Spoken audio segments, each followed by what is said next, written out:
যে কোরআনের ব্যাপারে আল্লাহ পবিত্র কোরআনে বলেছেন বিসমিল্লাহির রহমানির রহিম ইন্না আনজালনাহু ফি লাইলাতুল কদরি ওয়া মা আদরাকা মা লাইলাতুল কদর লাইলাতুল কদরি খায়রুম মিন আলফিশ শাহর। আমার আল্লাহ বলেন নিশ্চয় আমি আল্লাহ এই পবিত্র কোরআনকে মহা সম্মানিত রাত্রে অবতীর্ণ করলাম। এবার আল্লাহ নবীকে বলছেন ওয়া মা আদরাকা মা লাইলাতুল কদর, নবী হে লাইলাতুল কদর কি তুমি কি জানো? আল্লাহ প্রশ্ন করে নিজে উত্তর দিয়েছেন লাইলাতুল কদরি খায়রুম মিন আলফিশ শাহর। আল্লাহ তাবারক ওয়া তাআলা বলেন বিশ্ব নবী হে যে রাত্রে আমি আল্লাহ কোরআন তোমার উপরে অবতীর্ণ করলাম এই রাতটার কত দাম? 84 বছর ইবাদত করে জান কি পাওয়া যাবে। এই একটা রাত্রে যদি আল্লাহর কাছে কবুল হয়ে যায় তবে এই রাত্রিতে আমি আল্লাহ এই কোরআনকে অবতীর্ণ করলাম। একবার বলুন সুবহানাল্লাহ।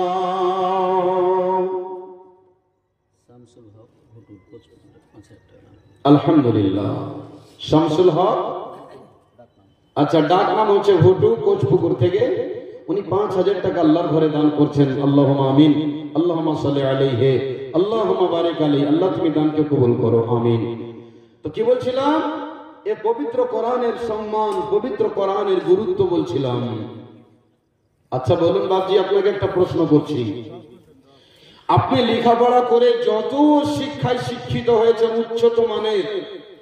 উচ্চ মানের শিক্ষিত, বলুন তো আপনি বাংলা থেকে নিয়ে হিন্দি থেকে নিয়ে পৃথিবীতে যত বই পুস্তক আছে আপনি পড়বেন তো নেকি, একটা নেকি আপনি পাবেন? বলুন তো কেউ একটা হাত উঁচু করে কেউ বলতে পারবেন মৌলভী সাহেব আমি একটা নেকি পাবো? পাবেন না। আচ্ছা আমি পড়বো, বাংলা পড়ছি, আমার পাশে কেউ বসে শুনছে, সে নেকি পাবে? পাবে? পাবে না। বিশ্বনবী বলেন ये पवित्र मासा আমাদের আশা যেই মাসে আল্লাহ কোরআনকে অবতীর্ণ করেছেন, এই জন্য আমি বয়ানটা ধরলাম। আল্লাহর নবী বলেছেন মান ক্বারা, যে ব্যক্তি পড়বে হারফাম মিন কিতাবিল্লাহি, আল্লাহর কিতাব থেকে একটি শব্দ আপনি যদি পড়েন, আমি যদি পড়ি, তো আল্লাহ রাব্বুল আলামিন বিশ্ব নবীজি বলছেন উম্মতেরা তোমাকে একটা শব্দের জন্য আল্লাহ 10 খানা নেকি দান করবে। এবার আপনি বলবেন মাওলানা আমি তো জীবনে মক্তবে যাইনি, মসজিদে যাইনি, মাদ্রাসা যাইনি। ও মাওলানা বলুন তো রমজান মাসে কেউ যদি বসে বসে কোরআন তেলাওয়াত করে, চোখ থাকবে অন্ধ, পড়তে জানি না, আমি যদি কোন মাওলানার পাশে যদি আমি বসে বসে শুনি, মারে বোনেরে যারা কোরআন পড়তে জানেন তাদের জন্য বলছি, যারা জানেন না তারাও শোনালেন। আপনার মা আপনার শাশুড়ি যদি কোরআন জানে, আপনার চা যদি কোরআন পড়তে জানে, তো আপনি তাকে বলবেন ও বড় বাবু একটু কোরআন তেলাওয়াত করো তো। রমজান মাসে এখন সময় হয়ে গেল, আসরের নামাজ পড়ার পর, জোহরের নামাজ পড়ার পর, ফজরের নামাজ পড়ার পর, ওই পবিত্র মাসে যদি একটুকু করে কোরআন কেউ তিলাওয়াত করতে পারে, আল্লাহর নবী বলছে যারা কোরআন পড়বে, কোরআন পড়ে যতটা নেকি পাবে। আপনি কোরআন পড়তে জানেন না, কোন মাওলানার পাশে মসজিদে বসে বসে আপনি শুনুন, আল্লাহ বলছেন বান্দারে আমি বিশ্ব নবীর উম্মতকে কত ভালোবাসি, কোরআন পড়েনে वाला কেউ যতটা নেকি দেব, যেই শুনবে নেকির উদ্দেশ্যে আমার আল্লাহ বলছে আমি তোমাকে শোনার কারণে কত পরিমাণে নেকি দান দেব। একবার বলুন আলহামদুলিল্লাহ। কত দামি কিতাব গো, পড়লেও নেকি, শুনলেও নেকি। এবার বলবেন মাওলানা কোরআন তো পড়তে জানি না, আম্মা পারা পড়তে জানি, তো আম্মা পারাটা কোরআনের ভিতরে রয়েছে কি রয়নি বলুন? আম্মা পারা কোরআনের ভিতরে। এবার আপনি আম্মা পারা পড়তে জানেন না, আপনি জানেন নুরানি কায়দা পড়তে জানেন, জানেন কি জানেন না? যদি আপনি নূরানি কায়দা পড়তে জানেন তবু আপনি আলিফ থেকে নিয়ে আপনি পড়তে শুরু করুন। একটা করে যদি আপনি হরফ পড়েন, আলিফ পড়লেন, বা পড়লেন, তা পড়লেন, সা পড়লেন, জিম পড়লেন, এই করতে করতে হুরুফে হিজা, এই যে অক্ষরগুলি রয়েছে আপনি যদি পড়েন, মাওলানা আমি জানি না কোরআন পড়তাম মা পারা পড়তে, নূরানি কায়দাটা যদি আপনি নিয়ে বসেন, বগদাদি কায়দাটা নিয়ে যদি আপনি রমজান মাসে বসেন, আমার আল্লাহ বলছেন বান্দা আমি তোমাকে একটি হরফের বদৌলতে 70টা নেকি দান করব। একবার বলুন সুবহানাল্লাহ। কত নেকি নেবেন? কত নেকি নেবেন? আল্লাহ বলছেন হে আমার বান্দারা আমি তোমাদের জন্য রমজান মাসের নেকির ভান্ডারে দরজাকে খুলে দিই। বলুন আলহামদুলিল্লাহ। কত নেকি পাবে আল্লাহ আমাকে আপনাকে কত যে নেকি দান করবেন। ভাই আমার, বন্ধু আমার, আপনি এত নেকির হকদার হবেন। আল্লাহ বলছেন বেগৈরি হিসাব, আমি আল্লাহ তোমাদেরকে অগণন নেকি দিয়ে পরিপূর্ণ করে দেব।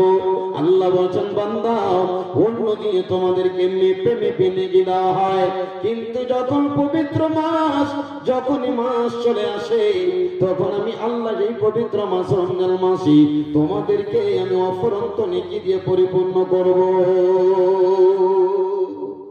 আমার বিষয় কোরআন, এই কোরআন পড়লেও নাকি, কোরআন শুনলেও নাকি। আপনি যদি আফসোস করে কোরআনটাকে খুলেন, আপনি পড়তে জানেন না, আপনি কোরআনটাকে শুধু এইভাবে যদি তুলে ধরেন আর দেখে আফসোস করে বলেন আহারে আল্লাহ চোখ রয়েছে, পড়তে জানি না, বাল্যকালে মা বাবা পড়ায়নি, লোকের বাড়িতে রাখাল রেখেছিল, লোকের বাড়িতে গোলাম করেছিলাম, আল্লাহ পড়তে যদি জানতাম আজকে কত নেকি আমি পেয়ে যেতাম। আফসোস করে যদি পবিত্র মাসে অন্য দিনে নামাজ পড়ার পর কোরআনটাকে যদি এইভাবে খুলে শুধু দেখে, আল্লাহ আপনাকে দেখার জন্য রব্বুল আলামিন নেকি দান করবেন। বলুন সুবহানাল্লাহ। এই কোরআন যদি আপনি পড়েন তবে এই কোরআনের বরকতে আপনার চোখের কতগুলো বিমারকেও আল্লাহ শেষ করবেন। এই কোরআনে এমন আল্লাহ একটা ওষুধ দিয়েছে যে কোরআনকে আল্লাহ শিফা বলেছে। আল্লাহ বলছেন বান্দা বিশ্ব নবীজি আমার বলেন উম্মতেরা রে, কোরআন তোমরা যদি পড়ো তে কোরআন তোমাদের জন্য ওষুধ, আল্লাহ তোমাদের জন্য মেডিসিন করে দিয়েছে। ভাই আমার, বন্ধু আমার, এই কোরআনকে আল্লাহ শিফা বলেছে। কোরআনকে আল্লাহ শিফা বলেছেন। কোরআনে রয়েছে বরকত, কোরআনে রয়েছে সম্মান, কোরআনে রয়েছে ইজ্জত। এবার আপনি বলবেন মাওলানা কোরআনে কি ইজ্জত রয়েছে, কি সম্মান রয়েছে? আচ্ছা, আমার মতো একজন মাওলানাকে, আমার মতো একজন সামান্য ক্ষুদ্র জ্ঞানের লোকটাকে আপনারা এখানে কেন ডেকেছেন বলুন তো? আমার সমাজে, আমার বংশে অনেক লোক রয়েছে, আমার পরিবারে অনেক লোক রয়েছে, তাদেরকে কেন ডাকা হলো না? কথা বুঝতে পারছেন তো? তাদেরকে কেন ডাকলেন না? আমার মতো লোকটাকে কেন ডাকলেন? এই জন্য ডাকলেন মাওলানা আব্দুল হান্নান রাহিমিকে কিশনগঞ্জ থেকে ডেকে নিয়ে আসবো। 4 মাস আগে আমরা ডেট নিব, না হলে হয়তো বক্তার ডেট পাওয়া যাবে না সামনে রমজান। এই জন্য আমাকে ডাকলেন বন্ধু। এই যে পবিত্র কোরআনের জ্ঞান রয়েছে আমার ভিতরে, আমার গ্রামে ডাক্তার রয়েছে, আমার গ্রামে ইঞ্জিনিয়ার রয়েছে, আমার গ্রামে বন্ধু আমার চাকরিজীবী লোক অনেক রয়েছে, তাদেরকে কেন ডাকা হলো না? ডেকেছেন শুধুমাত্র কোরআনের বরকতে।